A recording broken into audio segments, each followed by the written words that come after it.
സാഫിറയുടെ ഭൂമിയിൽ ബി.ജെ.പി. നടത്തിയ മരമോഷണത്തിന്റെ കഥ നിങ്ങൾ കേട്ടുവോ? ആരാണ് സാഫിറയെന്നോ? പറയാം. പട്ടിണിയും ദാരിദ്ര്യവും നിറഞ്ഞു നിന്ന തന്റെ ഭൂതകാലത്തിൽ നിന്നും സ്വന്തം അധ്വാനത്തിലൂടെ മോചനം നേടിയതാണവർ. തപാൽ വകുപ്പിന് കീഴിലെ ആർ.ഡി. കളക്ഷൻ ഏജന്റായ ഇവർ സ്വന്തം കഠിനാധ്വാനത്തിലൂടെയാണ് ജീവിതം കെട്ടിപ്പടുത്തത്.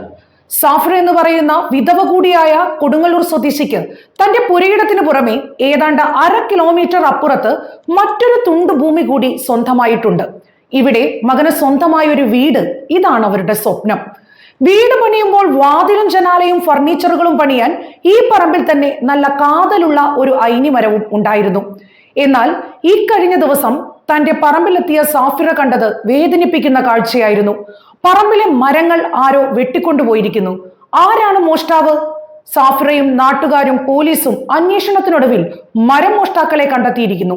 ജനങ്ങളുടെ ജീവനും സ്വത്തിനും സംരക്ഷണം നൽകുമെന്ന സത്യപ്രതിജ്ഞ ചെയ്ത നഗരസഭ 6-ാം വാർഡ് കൗൺസിലറും ബി.ജെ.പി. നേതാവുമായ രഞ്ജിതയും സംഘവുമാണ് മോഷ്ടാക്കൾ. 60,000 രൂപ വില വരുന്ന ഐനിമരം പെരുമ്പാവൂരിലേക്കാണ് ഇവർ മുറിച്ചു കടത്തിയത്. കുറുവാ സംഘം പോലും തോറ്റുപോകുന്ന മോഷണ പ്രതിഭകളാണ് തങ്ങളെന്ന് ബി.ജെ.പി. വീണ്ടും തെളിയിക്കുകയാണ്.